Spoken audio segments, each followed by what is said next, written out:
May mga lihim ka bang gustong sabihin? O mga sikretong gusto mong aminin? Halika't ating pag-usapan sa Main Confessions. Dear DJ Main, tawagin mo na lang ako sa pangalang Rico, isang simpleng lalaki na mahilig sa kape, overtime at sa ngiti ng isang babae sa opisina namin. May crush kasi ako sa isang ka-workmate ko. Tawagin na lang natin siyang Ana. Maganda si Ana. Hindi lang sa itsura, kundi pati sa kilos at lambing. Kapag nakaupo siya sa tabi ko, naamoy ko yung bango niya na parang rosas na humahalimuyak sa buong opisina namin. Minsan, nagkakape kami sa pantry ng kamilang dalawa. Hinawakan niya ang braso ko sabay biro na ang init mo ha? Hindi ko alam kung biro lang ba yun o may ibig sabihin. Pero tumigil yata ang mundo ko noon. Sinabi ko sa kanya, alam mo bang mas nakaka-relax kapag minasahe ka ng taong may maiinit na balat? Mas ramdam mo kasi yung init na mga palad. Napangiti si Ana at nagbiro na, gusto kong masubukan yung masahe na sinasabi mo. Medyo kinilig ako, DJ Main. Ramdam ko din na may gumagalaw sa ilalim ng pantalon ko. Ganun kalakas ang kuryente ni Ana sa aking pagkatao. Isang gabi, matapos ang mahabang overtime, naiwan kaming dalawa sa opisina. Tahimik at wala ng tao nun. Mahinang patak ng ulan sa labas na lamang ang maririnig mo. Nagkukwento siya ng tungkol sa kanyang mga naughty experiences. Nakakagulat at nakakatawa ang kanyang mga kwento. Hindi ko akalaing sa ganda niya ay may tinatago din pala siyang kapilyahan. Pero sa totoo lang, DJ Main, hindi ako na-turn off sa mga revelations niya. Mas inadmire ko yung pagiging honest niya. Napasarap ang aming kwentuhan hanggang sa hindi ko namalayan na halos magkadikit na pala ang mga mukha namin. Nagulat ako nang bigla niya akong hinalikan, sabay sabi na, gusto kong malaman kung lahat ba ng parte ng katawan mo ay mainit. Gusto kong mapaso sa apoy mo. At iyan ang unang part ng ating confession for tonight. At sa si Rico, isang lalaki na mukhang marupok. Mamaya abangan nyo ang ating part 2 ng confession. Kaya ngayon pa lang tumuto ka lang dyan, huwag kang bibitaw. At tayo rin ay may livestream sa ating YouTube channel na 92.3 FM Radio Manila. Alam mo, sabi nga nila mainit ang kape para magising ka. Pero minsan, tao ang nagpapainit sa'yo para hindi ka na makatulog. Kagaya ng gabi ni Rico at Ana. I'm sure nakarelate ka, di ba? Na imbes na overtime lang, ay naging over the moon pa sa kilig at init. Kaya naman, subaybayan nyo yan mamaya. Dito lang yan sa main event, dito sa 92.3 FM Radio, Manila, your favorite music radio. Kalayos at para hindi ko na namalaya na halos magkadikit na pala ang mga mukha namin. Nagulat ako nang bigla niya akong hinalikan. Sabay sabi na, gusto kong malaman kung lahat ba ng parte ng katawan mo ay mainit. Gusto kong mapaso sa apoy mo. Hindi ko alam kung anong pumasok sa isip namin, pero sa gabing iyon, hindi lang halik ang nangyari. Habang patay ang ilaw at bukas lang ang isang maliit na lampshade doon mismo sa maliit na meeting room, ipinaramdam ko ang init sa kanya. Ihiniga ko siya sa table at unti-unting pinagapang ang aking mga labi sa katawan niya. Nalalasap ko na ngayon ang bango ng rosas na inaamoy ko lang ng palihim. Sa bawat indayog ng aming mga katawan ay ang mga impit na ungol kasabay noon ang pagmasahe ko sa likod niya. Huwag kang tumigil dahil ayokong mapitin. Ilabas mo ang init sa loob ko. Pagod kaming natapos, parehong tahimik. Wala kaming nasabi kundi mag-iingat tayo. at isang simpleng ngiti, biglang nawala yung mainit na damdamin na kanina lang ay tinalo ang lamig ng ulan. Mula noon, tuwing nakikita kami, ay iba na ang tinginan. Umiiwas na si Ana. Hindi ko alam kung bakit pero parang baliwala ang nangyari sa aming dalawa. Pero sa utak ko ay paulit-ulit ko pa ding inaalala ang mga pangyayari. Pwede bang isang gabi pa? Kasi gusto ko pa. Kahit bawal, kahit mali. Gusto ko pa siyang makasama ng ganoong ulit. Hindi ko maintindihan kung ano yung nangyari sa amin. Init ko lang ba ang hanap niya? Hindi ko na talaga alam, DJ Main. Tulungan mo naman ako. From Rico. Yan ang ating confession for tonight. Ano nga ba ang sagot sa mga katanungan ni Rico? Kailangan pa ba niya ng closure? Ikaw ba? Importante ba sa iyo ang closure? At paano mo hinahandle ang closure na gusto mo? Mamaya abangan nyo yan kung ano ba ang ma-advise ko dito kay Rico. Kaya kumapit ka lang dyan at live tayo sa ating YouTube live stream ng 11:30 ulit sa 92.3 FM Radio Manila. Huwag kang bibitaw. At dito lang ako, baby ko. Oy, baby talaga. Sana all no. Oo, dito lang yan sa 92.3 FM Radio Manila. Your favorite music radio. Ka-Vibes. 92.3 FM Radio Manila. Your favorite music radio. Ka-Vibes.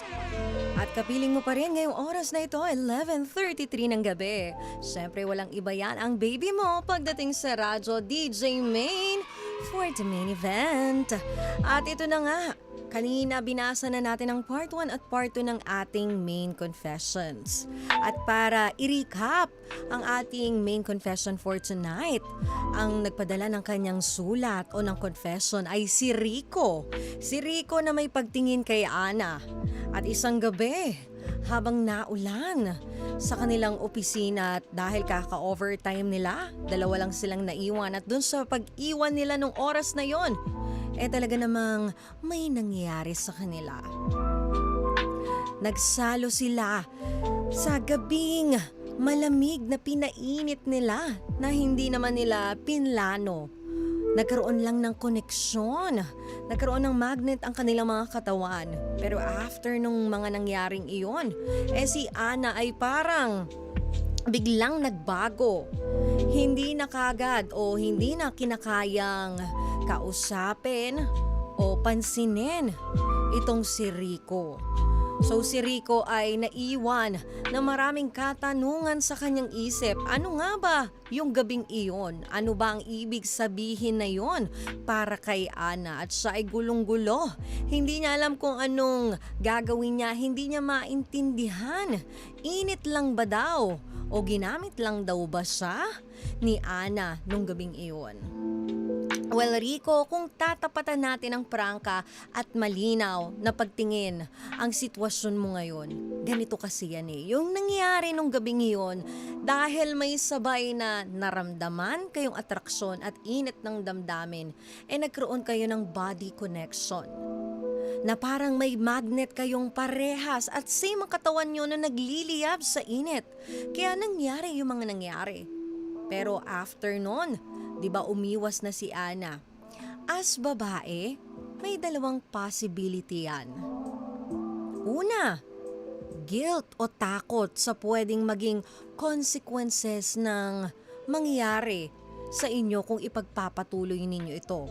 Baka, na-realize ni Ana, magkaroon ng epekto ito sa ginagawa nyo, especially sa trabaho ninyo. At baka may personal siyang rason na nangyayari sa personal niyang buhay. Lalo hindi mo naman nabanggit dito kung alam mo ba siya ay single o siya ay may karelasyon, ano ba. So wala kang idea. Number 2, curiosity lang talaga ang nagtulak sa kanya. Baka sa kanya, isang moment lang yon at hindi ibig sabihin ay gusto niyang ulitin o gawing relasyon o lagyan ng label. O baka hindi pa siya ready sa isang commitment. O takot siyang ma-fall, takot siyang ma-attach. Ganun kasi kaming mga babae. Takot kami sa isang commitment na hindi pa namin sure kung ano ba talaga ang intensyon ng isang tao sa amin. So kami na ang umiiwas. At ang pinaka mabigat dito, yung walang clarity. At ikaw naman, Rico, kung patuloy kang maghihintay ng walang malinaw na sagot, ikaw lang ang mauubos. Ikaw lang ang masistressed. Kakaisip kung ano ba para sa kanya yung gabing iyon. At hindi naman masama o hindi masama na nag-enjoy ka sa moment. Pero kung gusto mo ng sagot kung saan ka tatayo, kailangan mong harapin si Ana at tanungin ng direkta. Kahit risky. Mas mabuting itry mo. Pero hindi ko ma-assure sa'yo na kaya kanyang sagutin o kaya kanyang harapin. Pero at least na-try mo. At kapag na-try mo na, dun ka mag-decide. At dun mo malalaman ano ka nga ba dun sa taong iyon. Pero ito para sa'yo, Rico, ihiwalay mo yung fantasy sa reality. Kasi yung gabing yun, oo, masarap, mainit at parang fairy tales. Pero sa totoong buhay, may aftermath. Kapag hindi mo nilinaw sa sarili mo kung alin ang fantasy at alin ang kaya mong panindigan, mauubos ka sa paghahabol sa isang bagay na wala namang kahulugan. Kasi kaming mga babae, pag gusto namin ng lalaki, mag-e-effort kami. Kami ang mag-chase. May mga babae kasing sila ang mahilig mag-chase. Lalo, feel nila o mas gusto nila yung may thrill. Parang ganun din sa inyong mga lalaki. At hindi ka niyan ihahang kapag gustong gusto ka niyan. Pero sabi ko nga, may mga reasons bakit ginagawa yan ng tao, hindi lang naman ng babae. Nangyayari din yan sa mga lalaki, di ba? May mga reasons yan. Baka may boyfriend siya, in a relationship siya, may trauma siya, na natatakot siyang maulit ito ulit. Na baka hindi niya napigilan yung sarili niya nung gabing iyon, pero na-realize niya na, teka lang, eto na naman ako. Baka masaktan na naman ako. Kasi ito na yung nangyari sa akin noon So maraming reasons na siya lang din ang makakapagbigay ng kasagutan na yan. Ako naniniwala din naman ako sa action speaks louder than words. Nakita mo naman umiwas na siya. Kaya huwag ka masyadong kumapit sa pero nung gabing yun, ganito kasi kami. Nung gabing yun, ganito siya. Niyayakap niya ako. At naramdam kong may pagtingin siya. Baka dyan ka, lalong masaktan. Kasi ang mas mahalaga ay kung paano siya kumikilos ngayon. Ano ba yung naging actions niya after ng mga nangyari? Kung ayaw niyang mag-engage, yun na yung realidad at yun na yung katotohanan. Kasi kung maghahabol ka sa kanya at malinaw sa kilos niya na ayaw niya, masisira lang ang tingin niya lalo sa'yo at sa sarili mong respeto. Kasi kung mahalaga sa'yo ang pride at image mo sa trabaho, Rico, huwag mong ipagsapalaran sa paulit-ulit na paglapit na wala namang response. And think about the long-term consequences. Kung sakaling ipagpatuloy nyo yung ganyang setup, yung tikiman o pagiging fubu. Ayan, para sa lahat na nakikinig ngayon, yung fubu yan yung mga no label, no strings attached. Parang kayo, pero hindi kayo. Ang benefit lang may nangyayari sa inyo, nabibigay nyo yung pleasures ng isa't isa. Pero walang I love yous, walang updates, hanggang dun lang. Tawag ng laman, tawag ng init, pag convenient lang sa kanya, tsaka kanya maalala yun ang fubu. Kasi kung may relasyon man siya o kahit single siya pero pareho kayong iisang trabaho at iisang opisina, laging may posibilidad na baka kayo ay machismis. Lalo na kung may mga taong inggit kasi yung mga inggit na yan, hindi naman natin alam kung sino ang mga taong palihim na naiinggit sa atin at baka i-take advantage yan pag nalaman yung meron sa inyo ni Ana at gulo. Diyan na magsisimula ang gulo. Kaya kapag lumabas yan, naku, masisira lang ang personal mo pati ang karir mo. Siguro, yun din ang iniisip ni Ann at natatakot siya. Pero kasi kung gustong-gusto ka niyan, ipaglalabang ka niyan, wala naman kayong ginagawang masama. Lalo kung parehas naman kayong single at hindi naman ito ikakasira ng trabaho ninyo at kaya nyo pa rin i-handle yung relationship sa trabaho, di ba? Kaya nyong i-set aside.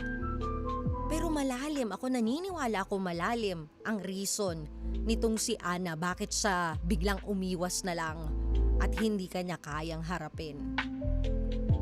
Kaya ngayon huwag kang magpaikot sa baka.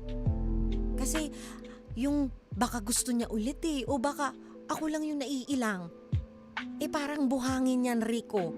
Kapag tinapakan mo, lulubog ka lang. Ang mga relasyon na nabubuo sa ganitong hula-hula ay bihirang maging matibay. Kailangan mong may konkretong basihan bago ka mag-invest ng oras at damdamin ulit. Para din sa sarili mo. Tandaan na hindi lahat ng matinding chemistry ay ibig sabihin destiny. Minsan dalawang tao lang talaga ang nagtagpo sa tamang oras at maling konteksto. Walang masama sa pag-enjoy sa moment, pero hindi ibig sabihin niyan na siya na ang forever mo. Kasi kung siya talaga ang forever mo, hindi mangyayari yung mga ganito. Yung parang ginost ka niya, na parang wala lang nangyari. Na parang hindi ka nag-i-exist sa buhay niya. Huwag mong hayaang maging cycle ng init-lamig. Kasi kapag nangyari ulit pero walang malinaw na kasunduan o wala kayong malinaw na pinag-usapan anong meron sa inyo, mauulit lang ang pattern na umiiwas siya tapos ikaw ang magtataka ulit. Ano ba ang nagawa kong mali? Ano ba, hindi ba kita na-satisfied noon? At mas lalong magiging mahirap bitawan sa susunod kasi sobrang ni attachment na nabuo mo.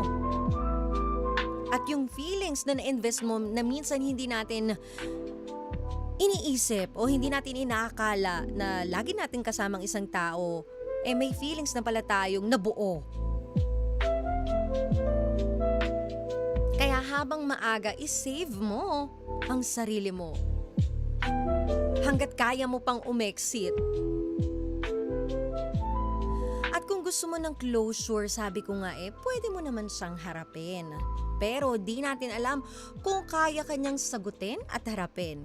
Kung gusto mo talaga ng closure, for me kung ako yung nasa posisyon mo, piliin mo yung peace of mind mo. Tandaan mo, having no closure is the closure. Yung hindi niya pagko-communicate sa'yo, hindi niya pagsagot sa'yo, yung pag-iwas niya is already the closure you needed. Yun na yung sign na hanggang dyan lang yung pakialam niya sa'yo. At yung hindi niya pagbigay ng reason o ng rason bakit niya nagawa yun, sign na din yun para mag-let go ka na. Para i-let go mo na siya. Hindi nga niya vinalue kung ano yung mararamdaman mo sa ginawa niyang pag-iwas, yung ginawa niyang paghang sa'yo, na alam niyang masakit yun, but still, sinaktan ka pa din niya by invalidating your feelings. Kaya for me, kung ako ikaw, tama na. Hanggang doon na lang din. Magpo-focus na lang ako sa trabaho ko at kung saan ako magiging successful. At marami pa akong makikilala. Hindi lahat ng masarap ulitin ay dapat ulitin. Minsan sapat na yung isang gabi para maging ala-ala. At hindi dahilan para masira ang kinabukasan ko o kinabukasan mo, Rico. Kasi kung mahalaga siya, igalang mo ang desisyon niya. At kung mahalaga ka sa sarili mo, piliin mong huwag masaktan ng paulit-ulit. Ang init dumadaan, pero ang respeto sa sarili, yun ang dapat mong hawakan habang buhay. Not all goodbyes come with answers. Sometimes they leave without explanation. And sometimes they move on like you meant nothing.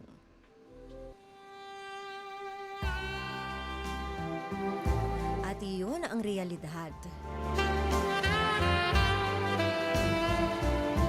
Kasi kung same page kayo, magpaparamdam at magpaparamdam yan. At tao lang din siya.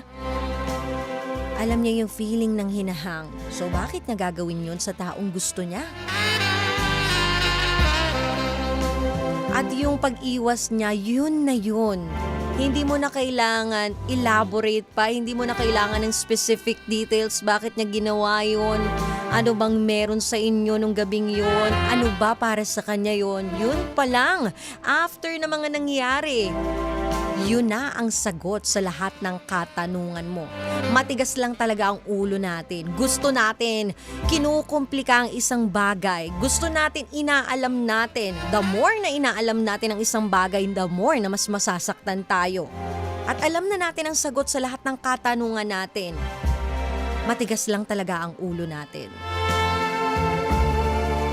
Babalik at babalik yan. Kung ikaw ay mahalaga sa kanya at siya ay may nararamdaman sa'yo, siya na mismo ang gagawa ng paraan dahil alam niyang nasaktan ka niya. Babawit babawi yan. So ngayon mag-focus ka muna sa sarili mo. Hayaan mo muna na mag-heal. Hayaan mo muna ang time ang dumating sa'yo kapag mahal ka talaga niya at may pagtingin siya sa'yo, darating at darating yung time na yan. At habang hinihintay mo siya, pero hindi ka pa rin nag-hope ha, mag-focus ka sa sarili mo. I-divert mo yung attention mo dito sa trabaho mo, sa ginagawa mo sa araw-araw. Kasi bago naman siya dumating sa buhay mo, okay ka. So dapat kahit mawala siya, okay ka pa rin.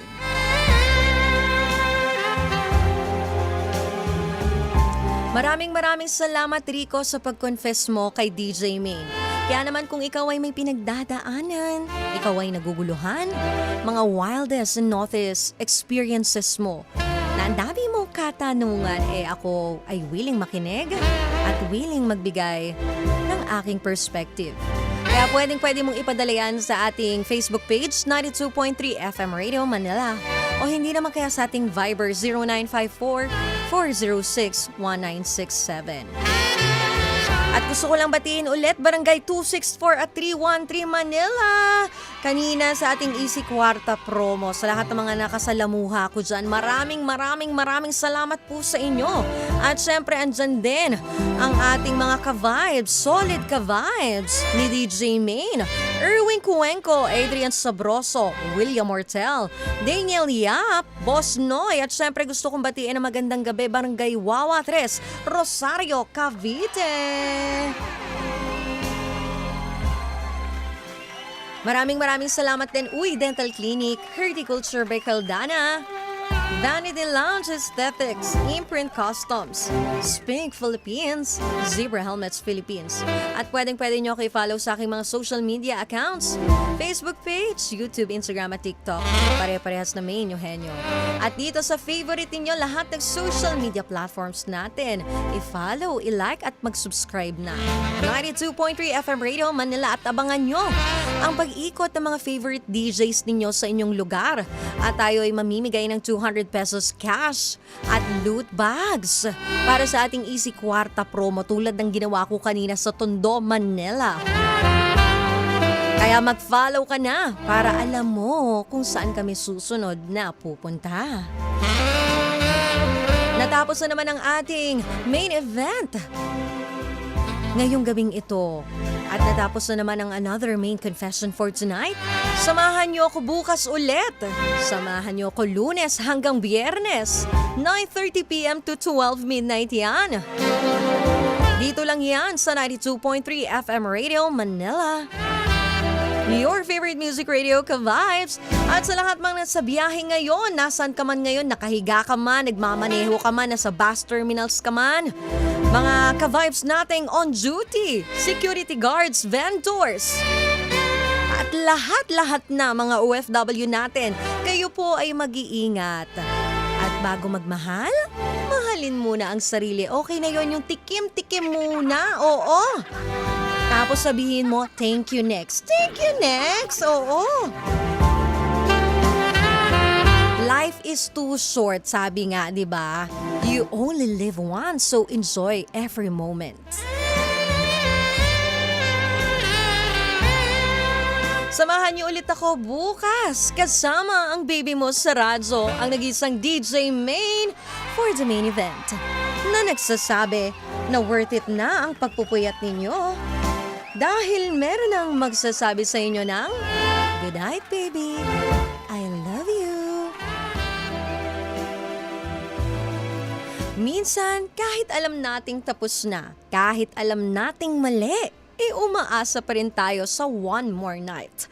Pero gaya ng kanta, minsan kailangan natin tanggapin na yung isang gabing hinihiling natin, baka hindi na talaga dumating.